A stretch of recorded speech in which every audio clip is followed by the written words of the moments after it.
وعلى آل سيدنا محمد كما صليت على إبراهيم وعلى آل إبراهيم في العالمين إنك حميد مجيد. قال الله تبارك وتعالى في كلامه المجيد: أعوذ بالله من الشيطان الرجيم بسم الله الرحمن الرحيم. ومن يهاجر في سبيل الله يجد في الأرض مراغما كثيرا وسعة ومن يخرج من بيته مهاجرا إلى الله ورسوله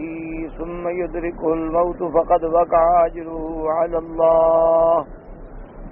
وكان الله غفورا رحيما. قال المؤلف المفسر رحمه الله تعالى: أدام النفع بعلومه وعلومكم في الدارين آمين. إلى أن قال الإمام أحمد: حدثنا يزيد بن هارون قال حدثنا محمد بن إسحاق عن محمد بن إبراهيم عن محمد بن عبد الله بن عتيق عن نبيه عبد الله بن عتيق قال سمعت رسول الله صلى الله عليه وسلم يقول: من خرج من بيته مجاهدا في سبيل الله ثم قال: وأين المجاهدون في سبيل الله؟ فخر عن دابته فمات فقد وقع أجره على الله. أو لدغته دابة فمات فقد وقع أجره على الله. أو مات حتف أنفه فقد وقع أجره على الله، يعني بحتف أنفه على فراشه. والله إنها لكلمة ما سمعتها من أحد من العرب قبل رسول الله صلى الله عليه وسلم. ومن قتل كعسا فقد استوجب الجنة. اب مفسر رحمت اللہ علیہ قرآن مقدس کی اس آیت پر اپنے دلائل ذکر فرما رہے ہیں کہ اللہ نے ہجرت کا بڑا اجر رکھا ہے، اور جو شخص اللہ کے راستے میں ہجرت کرتا ہے اللہ اس کے لیے ظاہری اور باطنی آسانیاں اور کشائش فراوانی، دشمنوں سے حفاظت کا انتظام فرماتے ہیں. اور دوسری بات یہ ہے کہ جو شخص نیت خالص سے ہجرت کے ارادے سے اپنے گھر سے نکلا لیکن راستے میں موت آ گئی، وہ مقام ہجرت پہ نہیں پہنچا، تو اس کو بھی اللہ پورا ہجرت کا ثواب عطا فرمائیں گے. فقد وقع اجرہ علی اللہ، یعنی اللہ کے ذمے اس کا اجر بھی ثابت ہوگا. حالانکہ اللہ کے ذمے کوئی چیز نہیں ہوتی، لا یجب علی اللہ شیء، لیکن یہ اللہ کی رحمت ہے کہ اللہ خود فرماتے ہیں کہ میرے بندے اب تیرا یہ حق میرے اوپر ہو گیا. تو اگر کوئی شخص راستے میں مر گیا لیکن نیت ہجرت صحیح تھی تو اس کو بھی پوری ہجرت کا ثواب اللہ عطا فرمائیں گے. اب اس پر مفسر رحمت اللہ علیہ فرماتے ہیں کہ امام احمد رحمت اللہ علیہ نے اس سند کے ساتھ عبداللہ ابن عتیق سے روایت کی ہے. وہ فرماتے ہیں کہ میں نے حضور پاک صلی اللہ علیہ وسلم سے سنا کہ من خرج من بیتہ مجاہدا فی سبیل اللہ، کہ جو شخص اپنے گھر سے اللہ کے راستے میں جہاد کے لیے نکلے، اور اس کے بعد پھر حضور نے یعنی تنبیہ فرمانے کے لیے، ترغیب کے لیے فرمایا کہ این المجاہدون فی سبیل اللہ، بھی کہاں ہیں جہاد کرنے والے؟ کہ سنیں کتنا بڑا اجر ہے کہ اگر کوئی مہاجر نکلے یا کوئی مجاہد نکلے، جب وہ اپنے گھر سے نکلتا ہے فخر عن دابتہ، اور وہ اپنی سواری سے گر گیا، فمات، لیکن مر گیا، لیکن اس کا اجر بھی ثابت ہو گیا. حالانکہ وہ تو جہاد بھی نہیں کیا، وہ تو صرف جہاد کے لیے نکلا، اپنی سواری سے گر گیا، لیکن اللہ کے ہاں اس کا اجر جو ہے وہ ثابت ہو گیا. یا حضور پاک نے فرمایا صلی اللہ علیہ وسلم کہ کوئی شخص جہاد کے لیے نکلا، لدغتہ دابۃ، اس کو کسی جانور نے کاٹ لیا، یعنی کسی سانپ نے ڈس لیا، وہ مر گیا. اب اس نے جہاد تو نہیں کیا بیچارے نے، لیکن اس کا اجر بھی اللہ تبارک و تعالیٰ پہ ثابت ہو گیا. اور اسی طرح حضور نے فرمایا او مات حتف انفہ، حتف انفہ کہتے ہیں ناک کے بل، یہ محاورہ ہے، یعنی اپنے گھر میں ناک کے بل سویا، بستر پہ مر گیا، لیکن مقصد یہ ہے کہ وہ جہاد کے لیے نکل چکا تھا، راستے میں سویا اور اپنی موت مر گیا، لیکن اس کا بھی اجر جو ہے اللہ تبارک و تعالی جو ہے پورے کا پورا عطا فرمائیں گے۔ فرمایا حتف انفہ کا معنی ہوتا ہے بستر پہ مر جانا۔ یہ محاورہ ہے کہ بھئی اپنے ناک کے بل ہی مر گیا، یعنی اور کسی چیز نے اس کو نہیں کاٹا نہیں مارا۔ اور اس کے بعد صحابی کہتے ہیں واللہ انہا لکلمۃ، یہ ایک ایسا کلمہ ہے حتف انفہ کا محاورہ کہ میں نے حضور پاک سے پہلے کسی کی زبان سے نہیں سنا تھا، یعنی میں نے کسی عرب سے بھی یہ جملہ نہیں سنا۔ یہ جملہ اور یہ کلمہ جو ہے، یہ محاورہ جو ہے، سب سے پہلے میں نے حضور صلی اللہ علیہ وسلم کی زبان مبارک سے سنا۔ اس کی وجہ یہ تھی کہ میرے آقا سرکار دو عالم صلی اللہ علیہ وسلم جو ہیں افصح العرب تھے، آپ سارے عرب میں سب سے بڑے فصیح تھے۔ اللہ نے آپ کو وہ بلاغت اور وہ فصاحت عطا فرمائی تھی کہ عرب جو ہیں وہ بھی حیران ہوتے تھے حضور صلی اللہ علیہ وسلم کی کلام مبارک۔ اسی لیے بعض آثار اور روایات میں آتا ہے کہ ایک دفعہ میں سیدنا ابی بکر الصدیق رضی اللہ تعالی عنہ نے عرض کیا کہ یا رسول اللہ صلی اللہ علیہ وسلم، آپ کبھی کبھی ایسا عربی کا کلمہ استعمال فرماتے ہیں کہ ہم حیران ہو جاتے ہیں، ہمیں بھی ترجمہ نہیں آتا۔ حالانکہ سیدنا ابو بکر بھی قریشی ہیں اور حضور صلی اللہ علیہ وسلم بھی قرشی و ہاشمی ہیں، تو حضور پاک نے فرمایا ابو بکر ایسا کیوں نہ ہو، ایسا ہونا چاہیے کہ مجھ سے کون زیادہ فصیح ہوگا کہ میں مکے میں پیدا ہوا اور میں نے بنو سعد میں تربیت لی ہے۔ بنو سعد جو ہے وہ قبیلہ ہے بی بی حلیمہ سعدیہ کا، یہاں میرے آقا نے سرکار دو عالم صلی اللہ علیہ وسلم نے ایام رضاعت بسر فرمائے تھے، کیونکہ اہل عرب میں یہ قاعدہ تھا کہ بچوں کو پیدا ہونے کے بعد وہ فوراً قبائل میں، کریوں میں، بستیوں میں بھیجتے تھے، وہ شہر میں نہیں رکھتے تھے، کیونکہ شہر میں زبان جو ہے نا یہ خلط ملط ہو جاتی ہے، یہ قاعدہ ہے۔ اب دیکھیں نا جیسے یہاں شہری حضری جو عربی ہے وہ ایک عام آدمی کو سمجھنا جو ہے بڑا مشکل ہو جاتا ہے، بڑے الفاظ جو ہیں اس کے اندر بڑے اخلاق پیدا ہو جاتے ہیں۔ اب جیسے لفظ تو ہے یا ولد، لیکن یہ محاورے میں کہہ دیتی یا واد، حالانکہ واد کوئی لفظ نہیں، واد بمانے ہلاکت ہے، واد البنات، یا واد وادی، اگر واد سیدھا لیا جائے تو پھر واد سے وادی ہے، یا وعد لیا جائے تو پھر اس کا معنی ہے ہلاک ہونا، لیکن یہ ولد کو واد کہہ دیتے ہیں۔ اچھا، اسی طریقے سے کئی الفاظ ہیں جو ان میں داخل ہو جاتے ہیں، حالانکہ وہ عربی کے نہیں ہوتے۔ جیسے آپ نے کبھی دیکھا ہوگا کہ ان کے مطاعم میں آپ جائیں نا تو ان کو کہیں شکشوکا، شکشوکا یہ کہتے ہیں انڈے کو یعنی آملیٹ کر کے پھر کاٹ کے بنا دیتے ہیں، حالانکہ شکشوکا کوئی عربی کا لفظ نہیں ہے، اصل میں وہ کسی ترکش زبان کا لفظ تھا اور ان کے اندر آ کے رائج ہو گیا۔ تو اسی لیے بہت سارے ایسے الفاظ آ جاتے ہیں کہ جو ان کے ہاں رائج نہیں ہوتے،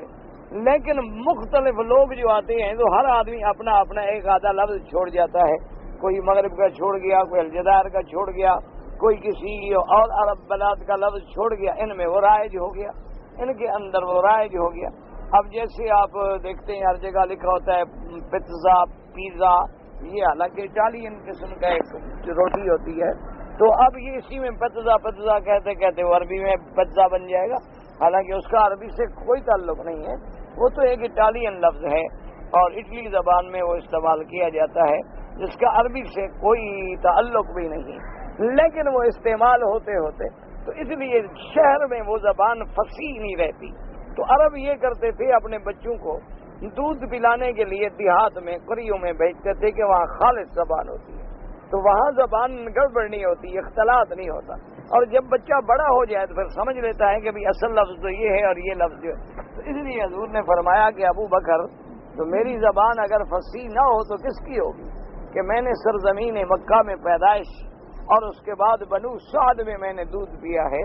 تو میری زبان تو افصاح ہونی چاہیے۔ تو حضور صلی اللہ علیہ وآلہ آلہ واصحابہ وسلم تسلیما کثیرا کثیرا، ہر لحاظ سے جیسی اللہ نے آپ کو سب سے بڑا علم دیا تھا،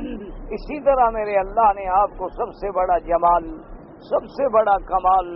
سب سے بڑی فصاحت، سب سے بڑی بلاغت، ہر لحاظ سے میرے آقا صلی اللہ علیہ وسلم بالکل ایک کامل اور مکمل شخصیت مبارکہ تھی. تو اس لیے یہ صحابی کہتا ہے کہ خدا جانے میں نے تو یہ لفظ سنا ہی نہیں تھا، پہلی دفعہ میں نے حضور صلی اللہ علیہ وسلم کی زبان مبارک سے سنا ہے. اسی طرح من قتل قاسن، حضور نے فرمایا جو آدمی اچانک قتل ہو گیا، حالانکہ وہ لڑ نہیں رہا، جہاد نہیں کر رہا، لیکن بیٹھے بیٹھے ایسے مارا گیا، اس کے لیے بھی جنت لازم ہو گئی. وقال ابن ابی حاتم قال حدثنا ابو زرعہ قال حدثنا عبد الرحمن بن عبد الملك بن شیبۃ الخزامی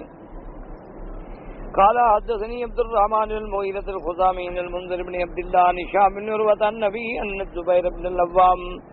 قال هاجر خالد بن هشام إلى أرض الحبشة فنهشته حية في الطريق فمات فنزلت فيه ومن يخرج من بيته مهاجرا إلى الله ورسوله ثم يدركه الموت فقد وقع أجره على الله وكان الله غفورا رحيما. قال زبير فكنت أتوقع أن أنتظر قدومه وأنا بأرض الحبشة فما أحزنني شيء حزن وفاته حين بلغتني لأنه كلا عبد ممن هاجر من قريش إلا ومعه بعض أهله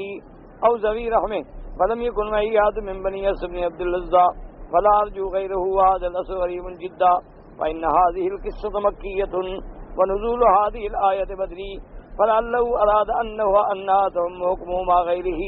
فإن لم يكن ذلك سبب النزول والله تعالى أعلم. اب مفسر رحمۃ اللہ علیہ فرماتے ہیں کہ ابن ابی حاتم نے اس سند کے ساتھ روایت بیان کی ہے کہ حضرت زبیر بن العوام نے فرمایا قال هاجر خالد بن ہشام، خالد بن ہشام نے ہجرت کی الی ارض الحبشہ، مکہ مکرمہ سے حبشہ کی طرف اس نے ہجرت کی، لیکن ابھی راستے میں تھے کہ فنہشت حیۃ فی الطریق، کے راستے میں ان کو سانپ نے ڈس لیا، فماتا، وہ بیچارے وہیں فوت ہو گئے، راستے میں فوت ہو گئے، یعنی حبشہ نہ پہنچے. تو اللہ تبارک و تعالیٰ نے قرآن پاک کی یہ آیت مبارک فرمایا وَمَن يَخْرُجْ مِن بَيْتِهِ مُهَاجِرًا إِلَى اللَّهِ، جو شخص اللہ کے لیے ہجرت کرے اور راستے میں موت آ جائے تو اس کو بھی اللہ پورا پورا اجر عطا فرمائیں گے. اللہ تبارک و تعالیٰ بخشنے والے ہیں اور مہربان ہیں. حضرت زبیر بن العوام فرماتی ہیں کہ میں ان کا بڑی توقع کر رہا تھا، میں اس کے آنے کا منتظر تھا حبشہ میں، مجھے سخت انتظار تھا، مجھے کسی چیز سے اتنا غم نہیں ہوا جتنی اس کی موت کی خبر سے غم ہوا کہ ایک تو وہ بیچارے راستے میں فوت ہو گئے، حبشہ کو نہ پہنچ سکے، اور دوسرا آپ نے فرمایا کہ جتنی لوگ آئے تھے ہجرت کر کے مکے سے حبشے کے اندر سب کا اہل عیال خاندان یا کوئی نہ کوئی قریب رشتہ دار ساتھ تھا، میں ایک اکیلا آدمی تھا، میرا کوئی رشتہ دار میرے ساتھ نہیں تھا. تو مجھے ان کی انتظار تھی کہ خالد بن ہشام جب آئیں گے تو ہم بھی ساتھی ہو جائیں گے، لیکن افسوس یہ ہے کہ وہ بھی جو ہے نہ پہنچ سکے اور راستے میں فوت ہو گئے. لیکن اب مفسر رحمۃ اللہ علیہ فرماتے ہیں کہ یہ واقعہ جو ہے یہ مکی زندگی کا ہے کہ مکے سے ہجرت کی گئی حبشے کی طرف، لیکن یہ آیت مبارک جو ہم پڑھ رہے ہیں یہ آیت مدنی ہے، یہ آیت جو ہے ہجرت کے بعد نازل ہوئی حضور پاک صلی اللہ علیہ وسلم پہ، تو لہذا اس کو سبب نزول تو نہیں کہا جا سکتا. لیکن مفسر فرماتا ہے کہ ممکن ہے یہ بات ہو کہ بھی یہ آیت عام ہے، یعنی جیسے خالد بن الہضام کو راستے میں موت آ گئی تو ان کو بھی تو یہ آیت لگتی ہے، تو اسی لیے تو نقل کر دی جائے تو یہ علیحدہ بات ہے، ورنہ اس آیت کا سبب نزول جو ہے خالد بن ہشام کا قصہ نہیں ہو سکتا، کیونکہ خالد بن ہشام جو ہے وہ تو حبشے کی طرف جاتے ہوئے راستے میں مر گئے، اور یہ آیت مبارک نازل ہوئی حضور پاک کے مدینہ منورہ جانے کے بعد، تو لہذا اس کا تو آپس میں کوئی جوڑ ہی نہیں ہے. اور ویسے بھی یہ اثر جو ہے اس میں غرابت ہے، اس کی سند کے اندر بھی غرابت ہے، ویسے بھی یہ قابل اعتماد بھروسے والی بات نہیں ہے.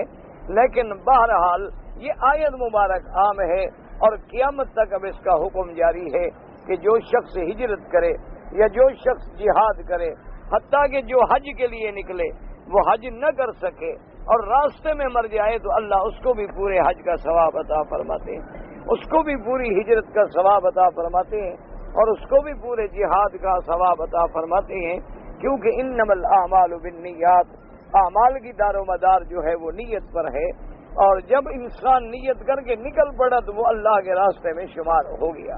اسی لیے اسلام نے یہ اہمیت دی ہے کہ ہر بات جو ہے وہ اس کا اعتبار نیت ہے۔ اب دیکھو نا، مثلا ایک آدمی عمرے پہ آیا یا ایک آدمی حج پہ آیا، تو فقہا نے لکھا ہے کہ حج پہ آنے کے بعد اس نے مکہ مکرمہ میں یا مینا میں عرفات میں مزدوری کی، یا اس نے کوئی تجارت کر لی، کوئی سامان خریدا بیچا، تو کیا بھئی اس کے حج میں کوئی خلل ہے؟ تو فقہا نے اس کی تفصیل بیان کی، ورنہ تو اس میں خرید و فروخت کرنا جو ہے مکے میں یا مینا میں عرفات میں منع نہیں ہے۔ اللہ نے قرآن پاک میں خود لکھا ہے کہ لیس علیکم جناح ان تبتغوا فضلا من ربکم فاذا افضتم من عرفات فاذکروا اللہ عند المشعر الحرام۔ اللہ نے فرمایا تم پہ کوئی گناہ نہیں کہ اگر تم رزق حاصل کرو، اللہ کا فضل حاصل کرو، کوئی مزدوری کرے، کوئی محنت کرے، حتیٰ کہ احرام بھی باندھا ہوا ہے اور محنت کر رہا ہے، مزدوری کر رہا ہے، کوئی فرق نہیں پڑتا ہے۔ لیکن فقہا نے تفصیل لکھی ہے کہ بھئی جب وہ گھر سے حج کے لیے نکلا تو نیت حج کی غالب تھی یا کمانے کی نیت غالب تھی؟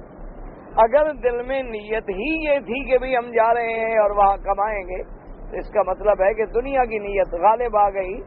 اور عمرہ وغیرہ اور حج جو ہے وہ پیچھے رہ گیا، پھر تو اس کو وہ اجر و ثواب حاصل نہیں ہو۔ لیکن ایک آدمی خالص عمرے کے لیے نکلا، خالص حج کے لیے نکلا، یہاں آگے ضرورت پڑ گئی تو اس نے کہا بھی سوال کرنے سے بہتر ہے مزدوری کر لیتا ہوں، سوال کرنے سے بہتر ہے کہ دو چار چیزیں لے کے بیچ لیتا ہوں، کیوں میں ہاتھ پھیلاؤں کسی کے آگے؟ تو اس کو حج کا ثواب بھی پورا ملے گا اور اس کا کوئی گناہ بھی نہیں ہوگا۔ اصل دار و مدار جو ہے وہ نیت پر ہے کہ آنے کے وقت نیت کیا تھی۔ جیسے کہ ایک حدیث مبارک ہے، میرے آقا سرکار دو عالم صلی اللہ علیہ وسلم کا فرمان ہے، حضور نے فرمایا کہ قیامت سے پہلے ایک زمانہ ایسا بھی آئے گا کہ میری امت کے لوگ جو ہیں، آپ نے فرمایا ان میں جو علم والے ہوں گے وہ تو شہرت کے لیے حج کریں گے، یعنی بھئی فلاں مولوی نے اتنے حج کیے اور فلاں پیر نے اتنے حج کیے، وہ تو شہرت کے لیے حج کریں گے۔ اور فرمایا جو امیر اور غنی ہوں گے،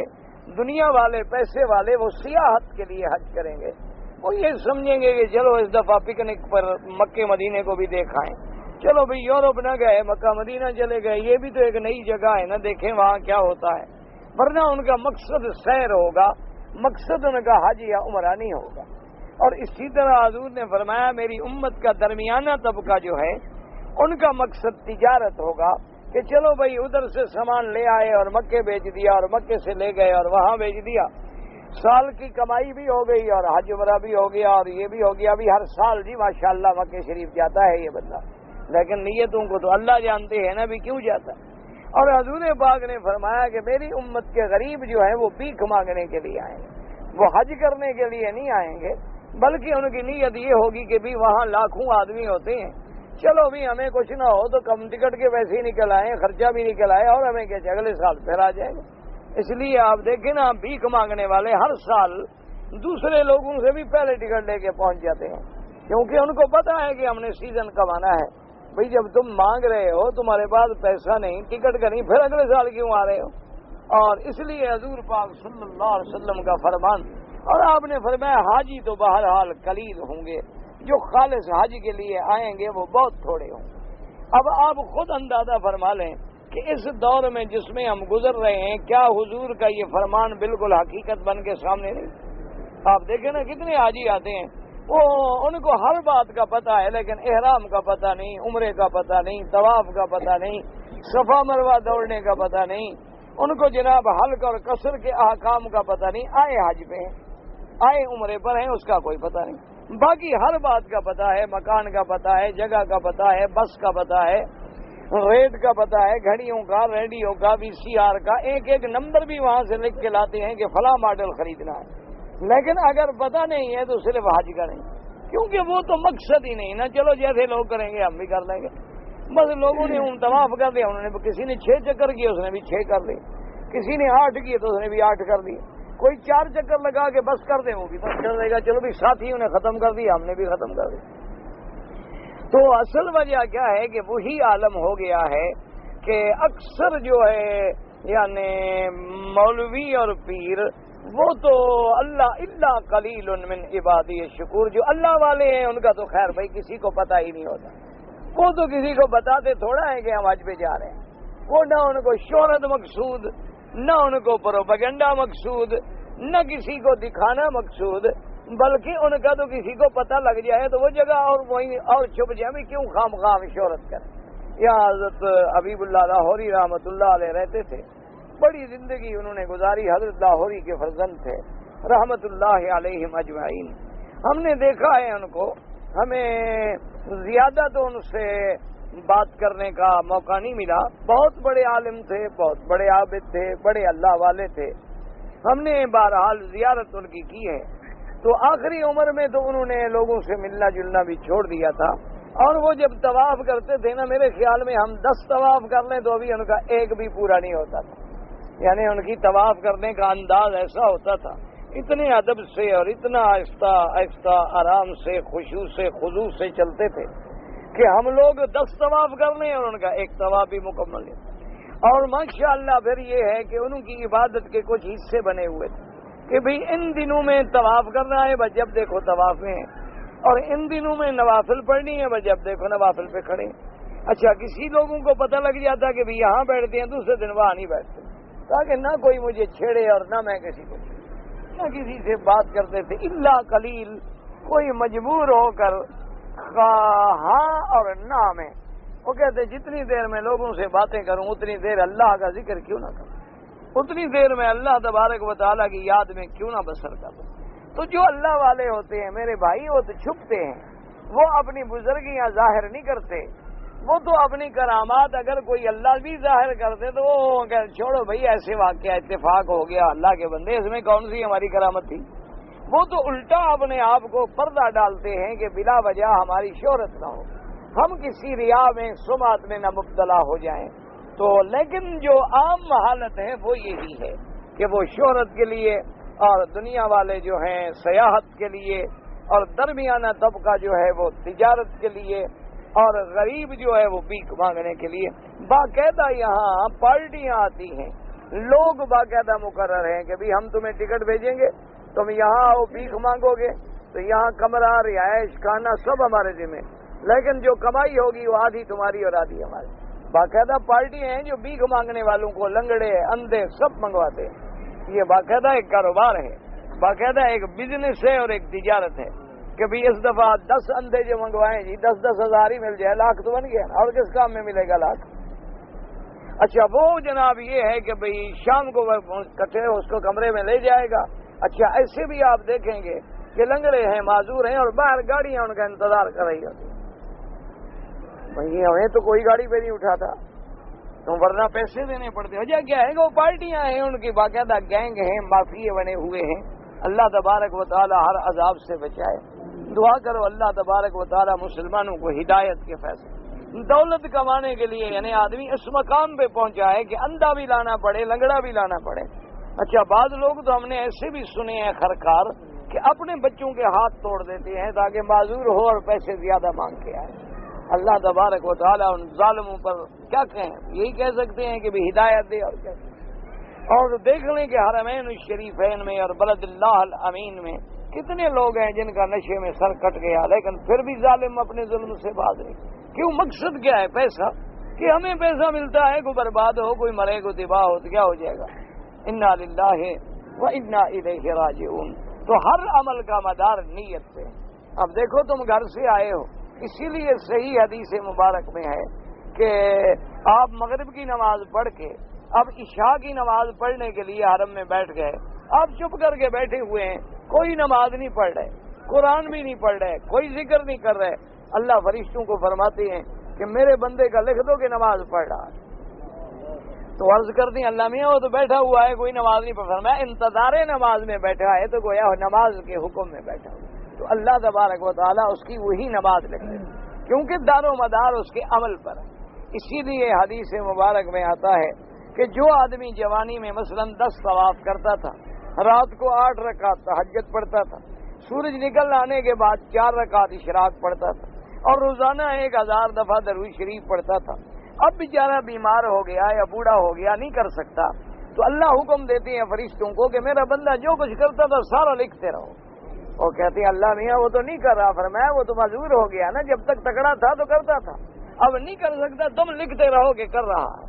تم اس کے خانہ اعمال میں لکھتے رہو۔ اس لیے حضور پاک صلی اللہ علیہ وسلم کی ایک حدیث مبارک ہے، سرکار دو عالم صلی اللہ علیہ وسلم نے فرمایا،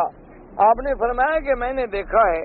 نیند میں دیکھا ہے حضور پاک نے، اصل بات یہ تھی کہ ایک دن صبح کی نماز میں بڑی دیر ہو گئی۔ صحابہ کہتے ہیں کہ ہم انتظار کر رہے تھے، اور صحابہ کہتے ہیں ہمیں تو اتنا ڈر ہو گیا کہ کہیں سورج نہ نکل آئے، کہ بھی روشنی ہو رہی ہے اور حضور ابھی نہیں تشریف لائے۔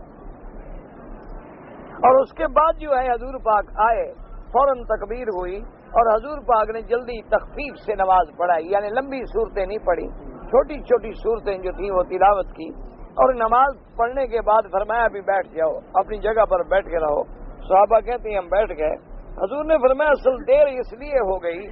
کہ میں تہجد پڑھتے پڑھتے مجھے وہی اونگ آ گئی، نماز کی حالت میں اونگ آ گئی، اور وہ میری اونگ جو تھی وہ نیند بن گئی، نیند آ گئی۔ تو اسی حالت میں نے دیکھا کہ مجھے اپنے اللہ کی، اپنے رب کی دیدار ہوا، زیارت ہوئی، اور میرے اللہ نے فرمایا کہ میرے مدنی محمد مصطفیٰ صلی اللہ علیہ وسلم، تمہیں پتہ ہے کہ ملائل اعلیٰ میں ملائکہ جو ہیں وہ کس بات کی بحث میں جھگڑ رہے ہیں؟ میں نے کہا اللہ میاں میں تو نہیں جانتا، لا ادری، میں تو نہیں جانتا کہ وہ کس بات میں ملائے اعلیٰ میں ملائکہ کس بات میں جھگڑ رہے ہیں، مجھے کیا علم ہوتا۔ تو فرماتی ہیں کہ اللہ تبارک و تعالیٰ نے اپنا دست قدرت، اپنا ہاتھ مبارک جو تھا وہ میری پشت پہ رکھا، جس کی ٹھنڈک مجھے سینے میں محسوس ہوئی، اور اس کے بعد فرماتی ہیں کہ ایسے معلوم ہوا کہ ہر چیز میرے اوپر روشن ہو گئی ہے، ہر چیز مجھ پہ کھل گئی ہے۔ پھر اللہ نے فرمایا کہ میرے مدنی محمد مصطفیٰ اب بتلاؤ کہ فرشتے کس بات میں جھگڑا کر رہے ہیں۔ تو میں نے کہا یا اللہ اب تو میں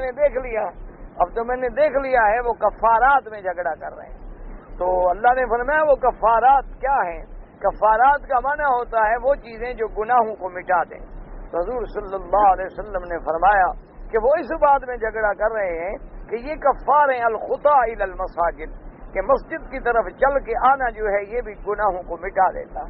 اور اسی طرح فرمایا اسباغ الوضوء علی المقارہ، کہ وضو جو ہے شدت سردی ہے، ہاتھ پانی ٹھنڈا ہے، لیکن آدمی وضو پورا کر رہا ہے ابھی میری نماز میں خلل نہ آ جائے، تو یہ بھی گناہوں کو مٹا دیتا ہے۔ اور اسی طرح حضور پاک صلی اللہ علیہ وسلم نے فرمایا کہ کسی بھوکے کو کھانا کھلانا جو ہے یہ بھی گناہوں کو مٹا دیتا ہے۔ اور اسی طرح حضور پاک نے فرمایا کہ افشاء السلام جو ہے، یہ مسلمان کا مسلمانوں پہ سلام کہنا، یہ بھی گناہوں کو مٹا دیتا ہے۔ اور اسی طرح حضور پاک نے فرمایا کہ ملائکہ اس بات پہ فکر کر رہے ہیں کہ آدمی اس وقت نماز پڑھے کہ والناس نیام، ان کے لوگ سوئے ہوں اور وہ بستر چھوڑ کے رب کے دربار میں پڑا ہوں۔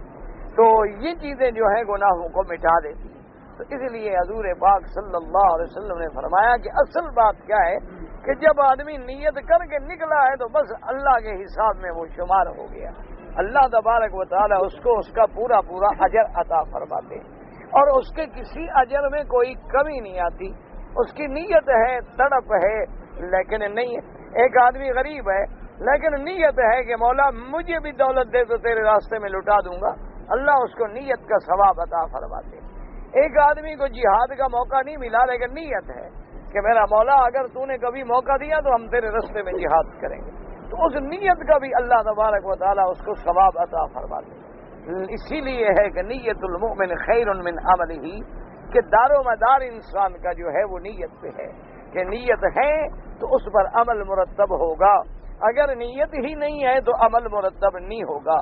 یا نیت میں ریا ہے، شہرت ہے، سماعت ہے، دکھلاوا ہے، تو وہ عمل بھی برباد ہے، اس کی بھی کوئی قیمت نہیں۔ اسی لیے ایک صحیح حدیث میں ہے کہ قیامت والے دن ایک قاری اللہ کے دربار میں پیش ہوگا، تو اللہ فرمائیں گے کیا چاہتے ہو؟ وہ کہے گا مولا میں تو قاری ہوں آپ کے قرآن کا۔ فرمایا تم تو اس لیے قرآن پڑھتے تھے کہ لوگ تجھے قاری کہیں، تمہیں تو دنیا میں بدلہ مل گیا، میرے پاس کیا بدلہ لینے آئے ہو، بھاگ جاؤ، کوئی بدلہ نہیں۔ اسی طرح صرف قاری مراد نہیں، کوئی واعظ ہے، کوئی قاری ہے، کوئی مولوی ہے، کوئی خطیب ہے، اگر وہ اس لیے تقریریں کرتا ہے کہ لوگ واہ واہ کریں، آج تو اللہ معاف کرے مولوی تقریر کے بعد خود پوچھتے ہیں کہ میری تقریر آج کیسے ہوئی، یعنی جو کچھ کیا تھا سارا برباد ہو گیا اسی وقت۔ انا للہ و انا الیہ راجعون۔ اور تقریر میں مولوی کے نعرے لگائیں زندہ باد، تو مولوی اچھل کے ماشاءاللہ کھڑا ہو جاتا ہے، کیونکہ اس کو پتا ہے کہ لوگ میری تعریف کر رہے ہیں، حالانکہ وہ یہ نہیں سمجھتا کہ اس ریا کی وجہ سے میرا عمل جو ہے وہ برباد ہو جائے گا، اور میری پوری محنت یہی وجہ ہے نا میرا بھائی کہ آج گلی گلی تقریریں ہیں لیکن اثر کوئی نہیں۔ وجہ یہ ہے نا، وہ بات نہیں رہی نا۔ پہلے تو کبھی کوئی ایک عالم ہوتا تھا اور سال بعد کسی کو تقریر سننے کا موقع ملتا تھا، اب تو جناب گلی گلی میں ماشاءاللہ اب تو مولوی اشتہار بھی خود لکھواتے ہیں، وہ کہتے ہیں پیسے مجھے دے دو، تمہیں لکھوانا نہیں آتا، تاکہ تم میرا نام کہیں چھوٹا نہ لکھ دو یا میرا نام کہیں نیچے نہ آ جائے، مجھ سے پہلے کوئی اور مولوی اوپر آ جائے تو پھر میں تو مر گیا نا۔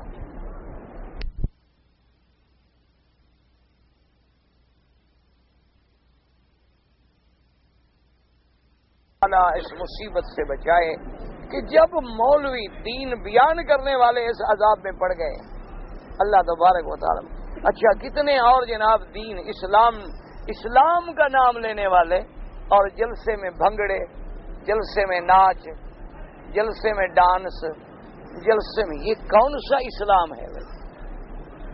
انا للہ، یاد رکھو اسلام اسی راستے سے آئے گا جیسے میرا مدنی لائے، اور کوئی راستہ نہیں۔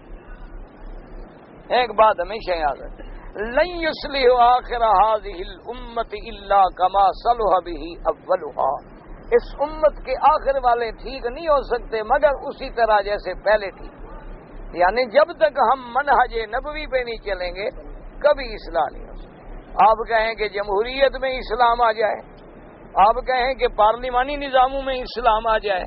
صدارتی نظاموں میں اسلام آ جائے، کوئی عقل کی بات کرو، یہ کیسے ہو سکتا ہے کہ اس میں ہو تو شراب اور اندر سے دودھ نکل آئے؟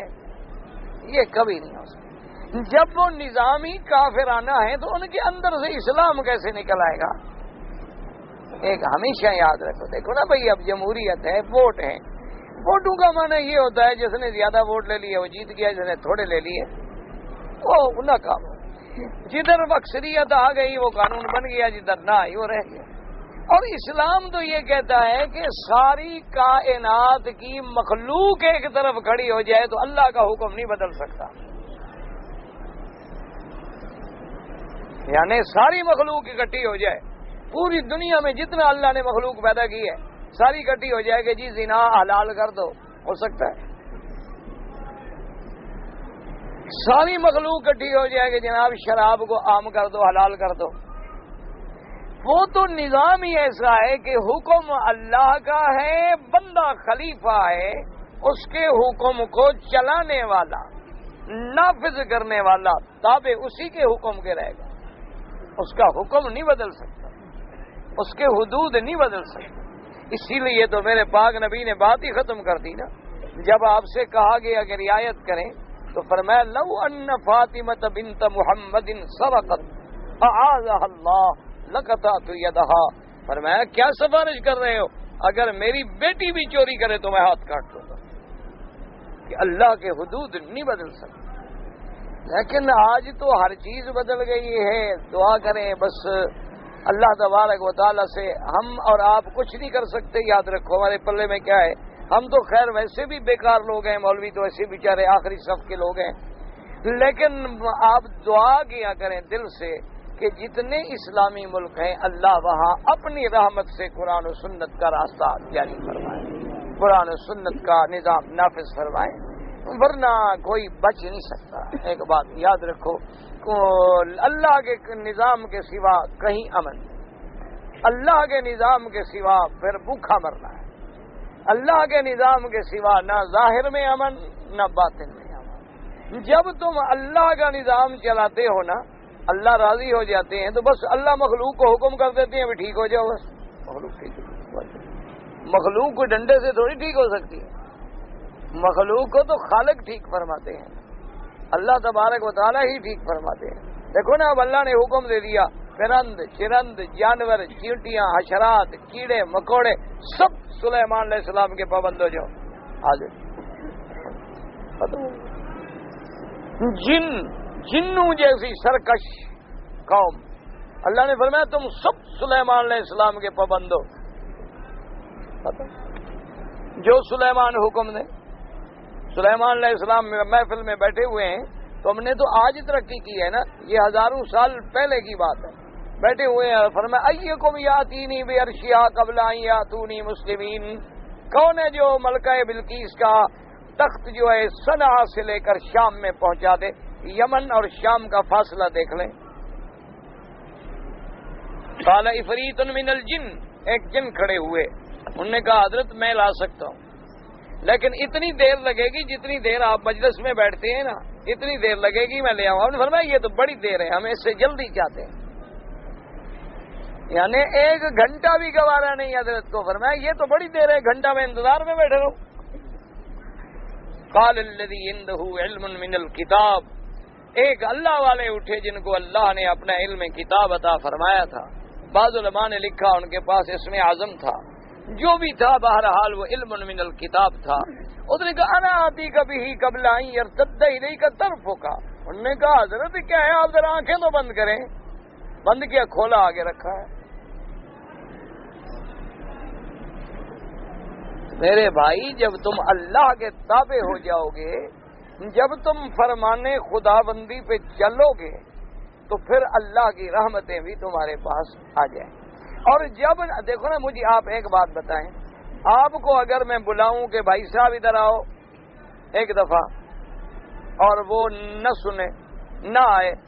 دوسری دفعہ کہوں بھائی ادھر آؤ، پھر بھی نہ آئے، اچھا چلو یہ تو ساتھی ہیں نا، آپ اپنے بیٹے کو بلائیں 1 دفعہ، 2 دفعہ، 3 دفعہ، 4 دفعہ، 5 دفعہ، نہ آئے تو کیا کریں گے؟ ٹھنڈے دن، حالانکہ بیٹا ہے تمہارا، لیکن 5 دفعہ جب بلاؤ تو کہو گے یہ تو نافرمان ہے، یا پھر ڈنڈا لیں گے، دوڑو گے، مارو گے، لوگ کہیں کیا کہا میں نے 5 دفعہ بلایا ہے اور بدبخت نہیں آیا ہے، یہ میرا نافرمان ہے۔ اللہ فرماتا ہے تم کسی کو بلاؤ وہ نہ آئے تو نافرمان ہے، اور میں تمہیں 5 دفعہ اپنے گھر میں بلاؤں اور نہ آؤ تو تم اچھے ہو۔ میرا بھی تو بلانے والا تمہیں دن میں 5 دفعہ بلاتا ہے، اور پھر صرف بلاتا نہیں، پہلے میری کبریائی بھی یاد دلاتا ہے کہ اللہ اکبر، تم کیا ہو، بڑا تو وہ ہے، یاد دلاتا ہے اللہ اکبر، پھر یاد دلاتا ہے خبردار تم نے کلمہ پڑھا ہوا ہے اشہد ان لا الہ الا اللہ، تم نے کلمہ پڑھا ہوا ہے اشہد ان محمد رسول اللہ، پھر تمہیں تحریض کرتے ہیں حی علی الصلاۃ، چلو چلو، اچھا صرف نماز نہیں، حی علی الفلاح، کامیابی کی طرف چلو، پھر کہتے ہیں اچھا نہ ہو تو سوچ لو اللہ اکبر، وہ بڑا ہے۔ تو یہ 5 دفعہ بلائے اور ہم نہ آئیں، اور پھر ہم کہیں اللہ کی رحمتیں، جی اللہ کی رحمتیں آ جائیں گی، اور تم بھی تو آؤ تو رحمت آئے نا۔ ایمان سے کہیں صبح سے لے کر شام تک تمہارے دفاتر میں جب عین اذانیں ہو رہی ہیں، کام ہو رہا ہے، مسلمان ہیں،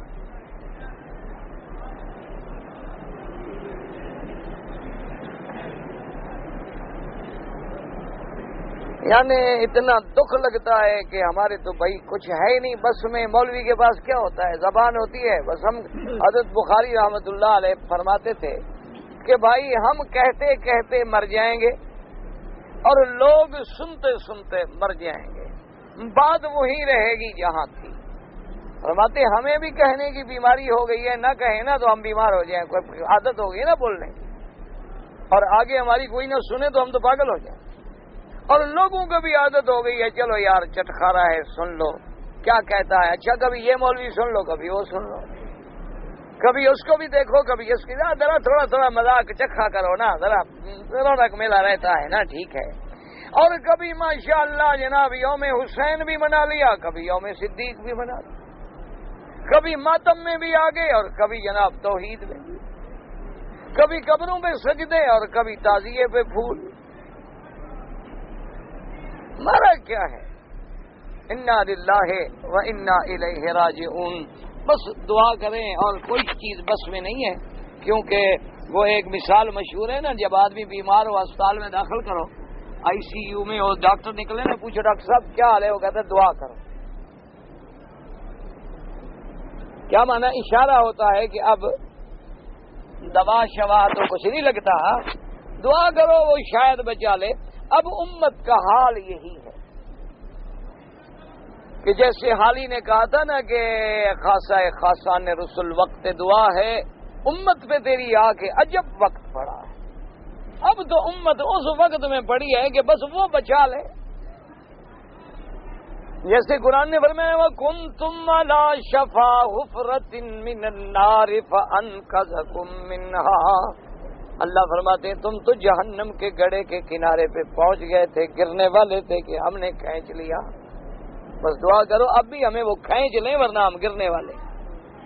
جہنم کے کنارے پہ ہم کھڑے ہیں بالکل اور گرنے کے قریب ہیں۔ اللہ تبارک و تعالی معاف فرما دے۔ انسان اپنی عزتوں کے لیے دیکھا نا آپ لڑ رہے ہیں، لیکن اگر محمد مدنی کی شان کی خلاف ورزی ہو کوئی درد ہے؟ صحابہ کی عظمت پہ حرف آئے کوئی درد ہے؟ اہل بیت رسول کی عظمت پہ حرف آئے کوئی درد ہے؟ کوئی اتنا جوش خروش کبھی سنا؟ کیا ہے یار؟ بس ان کے لیے بھی دعا کرو، ہر کے لیے دعا، کیونکہ یہ بہت بڑا گھر ہے اور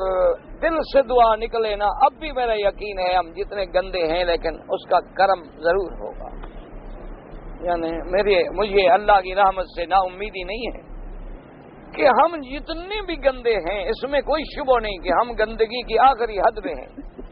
لیکن وہ بھی ارحم الراحمین ہے، اس کے بھی رحمت کا کنارہ کوئی ہے، اور اس نے بھی خود فرمایا ہے کہ میری رحمت سے نا امید نہ ہو،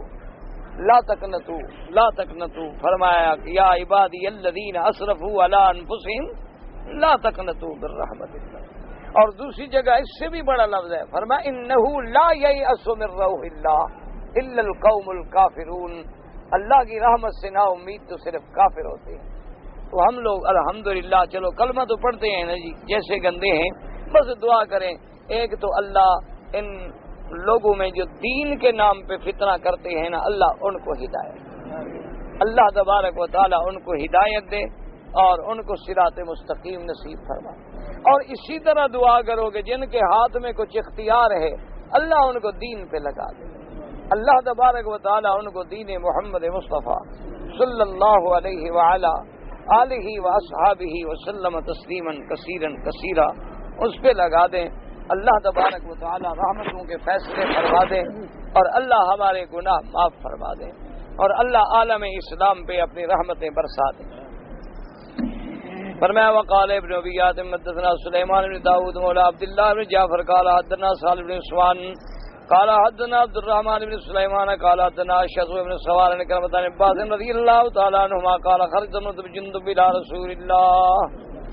صلی اللہ علیہ وسلم فمات في الطريق قبل ان يصل الى رسول اللہ صلی اللہ علیہ وسلم فنزلت ومن يخرج من بيته مهاجرا الى الله ورسوله۔ حضرت ابن عباس رضی اللہ تعالیٰ عنہ فرماتی ہیں کہ حضرت زمرہ ابن جندب جو ہیں وہ حضور کی طرف ہجرت کر کے نکلے، لیکن راستے میں فوت ہو گئے، حضور تک نہ پہنچے۔ اللہ نے فرمایا میرا مدنی جو راستے میں بھی فوت ہو جائے اس کو بھی پورا ثواب ملے گا، کیونکہ وہ نکلا تو ہے نا۔ اور اس کے بعد فرماتے ہیں حدثنا ابی قال حدثنا عبداللہ رجا قال انبانا اسرائیل عن سالم عن سعید عن جبیر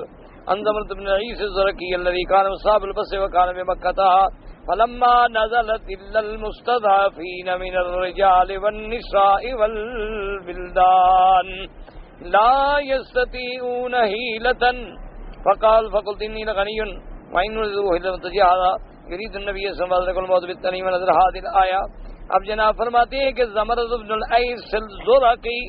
یہ وہ آدمی ہے کہ مصاب البصر، یہ نابینے تھے اور مکے میں رہتے تھے۔ جب قرآن کی یہ آیت نازل ہوئی کہ جو ہجرت نہیں کرے گا اس کے لیے بڑا گناہ ہے، مگر وہ لوگ جو کمزور ہیں، وہ لوگ جن کے پاس طاقت نہیں، خرچہ نہیں، صحت نہیں، قوت نہیں، ان کو اللہ معاف کر دیں گے۔ جب یہ آیت ان کو پہنچی تو کہنے لگے انی لغنی، میں غریب تو نہیں ہوں، میرے پاس پیسہ تو ہے۔ اور اللہ نے فرمایا کہ راستہ بھی کوئی طریقہ بھی نہ ہو نکلنے کا۔ انہوں نے کہا میرے پاس نکلنے کا بھی طریقہ ہے، کیا ہے؟ نابینا ہوں تو کیا ہو گیا، نکل تو سکتا ہوں نا۔ تو وہ پھر ہجرت کر کے چل پڑے، خدا کی قدرت ہے تنعیم میں پہنچے اور مر گئے۔ یہاں تنعیم میں ہی فوت ہو گئے، یعنی مکہ سے چل کے ابھی 3 میل پہنچے تھے، لیکن اللہ نے فرمایا میرا مدنی جو خالص نیت سے نکلا ہجرت ہو گئی، چاہے وہ راستے میں فوت ہو جائے، چاہے وہ منزل مقصود پہ پہنچے یا نہ پہنچے۔ فنزلت هذه الآية ومن يخرج من بيته مهاجرا إلى رسوله ثم يدرك الموت فقد وقع أجره على الله. وقال الطبراني حدثنا بن عروة البصري قال حدثنا حبة بن شريح الحمصي قال حدثنا بقية بن الوليد قال حدثنا ابن الصوبان نبي قال حدثنا مكون عبد الرحمن بن غيم الأشعري قال أنبأنا أبو مالك قال سمعت رسول الله يقول إن الله قال من انتدب خارجا في سبيلي غازيا ابتغاء وجهي وتصديق وعدي وإيمانا برسله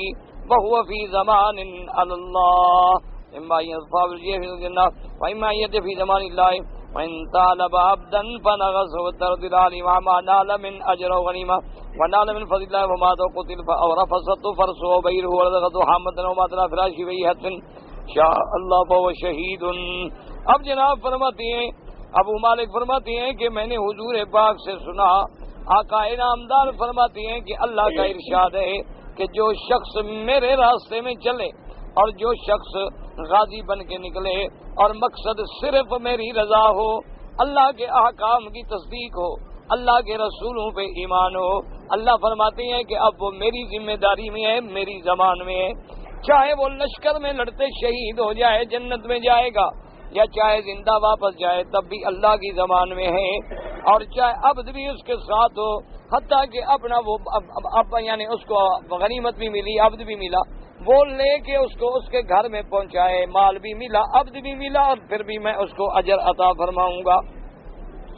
اور فرمایا جو کچھ ملا ہے پھر مر گیا یا قتل ہو گیا یا گھوڑے سے گر گیا یا اونٹ سے گر گیا یا اللہ کے راستے میں نکلا، اس کو کسی سانپ وہاں نے ڈس لیا یا اپنے بستر پہ اپنی موت مر گیا، لیکن اللہ پاک اس کو شہید شمار فرمائیں گے کہ بھی اللہ کے راستے میں نکلا ہے، راستے میں جو آیا تو سب اللہ کے راستے میں۔ وروا ابو داؤد نبی بقیت من فضل اللہ الاخری وزاد بعد قولی وہ شہید من له الجنہ، اللہ نے فرمایا وہ راستے میں مرے، چاہے اونٹ سے گرے، چاہے سانپ ڈس جائے، چاہے اپنی موت آ جائے، لیکن اللہ اس کو شہادت کا مرتبہ عطا فرمائیں گے اور جنت بھی۔ وقال حافظ ابو یعلا حدثنا ابراہیم بن زیاد قال حدثنا ابو معاویہ قال حدثنا ورساق بن حمید بن ابی حمید طاہر بن اللیثی عن ابی ہریرہ رضی اللہ تعالی عنہ قال قال رسول اللہ صلی اللہ علیہ وسلم من خرج حاجا فمات کتب له اجر الحاج الى یوم القیامہ۔ حضرت ابی ہریرہ فرماتے ہیں کہ آقا انعامدار سرکار دو عالم صلی اللہ علیہ وسلم نے فرمایا جو شخص حج کے ارادے سے نکلے اور راستے میں موت آئے، اللہ فرماتے ہیں قیامت تک میرے بندے کے حج لکھتے رہو۔ اور فرمایا ومن خرج معتمرا فمات كتب له اجر المعتمر بمعتمر الى يوم القیامہ۔ فرمایا جو بندہ عمرے کے لیے نکلا لیکن راستے میں فوت ہو گیا یا مکے مدینے میں فوت ہو گیا، واپس نہیں پہنچا، اللہ فرماتے ہیں قیامت تک اس کے عمرے لکھتے جاؤ۔ ومن خرج غازیا فی سبیل اللہ فمات، اللہ کے راستے میں جہاد کے لیے نکلا، کتب له اجر الغازی الی یوم القیامہ، راستے میں مر گیا، اللہ فرماتے ہیں اس کا جہاد کا لکھتے جاؤ۔ وہذا حدیث غریب من هذا الوجہ، اس حدیث میں بھی غرابت ہے لیکن دوسری احادیث میں یہ مسئلہ ثابت ہے۔ یہ قاعدہ ہوتا ہے کہ ایک سند غریب آ جاتی ہے لیکن اگر وہی متن جو ہے دوسرے سند میں دوسرے طرق میں موجود ہو تو یہ شد بعدہ بعدن پھر اس کو طاقت مل جاتی ہے۔ واللہ تعالی اعلم وعلمہ اتم۔ کہتے ہیں جی کہ عورت کے مرنے کے بعد اس کا شوہر جو ہے وہ اس کو قبر میں اتار سکتا ہے، بالکل اتار سکتا ہے، کوئی ایسی بات نہیں، کوئی ایسی۔ یہ تو ایک مسئلہ ہے، یاد رکھیں کہ مثلا عورت مر گئی تو اب اگر عورتیں موجود ہیں تو مرد اس کو غسل نہ دے، شوہر قریب نہ جائے، بالکل یعنی کیونکہ اب عورت ہے مر گئی ہے تو سارا تجہیز تکفین عورتیں کریں، لیکن وہ جنازہ اٹھائے گا، جنازہ پڑھے گا، لے جائے گا، قبر میں رکھے گا، ایسا کوئی مسئلہ نہیں۔ یہ تو ایک اصول ہوتا ہے۔ اچھا اسی طرح بعض فقہا نے اس پہ بڑی علمی بحثیں کی ہیں کہ مثلا اتفاق ایسا ہے کہ بھئی خامد مر گیا، آدمی کوئی نہیں، تو اس کو غسل کون دے؟ تو نے کہا عورت غسل دے سکتی ہے، کیونکہ اب مرنے کے بعد بھی وہ چاہے مر گیا ہے لیکن ابھی تک تو عورت اس کے نکاح میں ہے نا، جب تک عدت نہ گزرے، جب تک عدت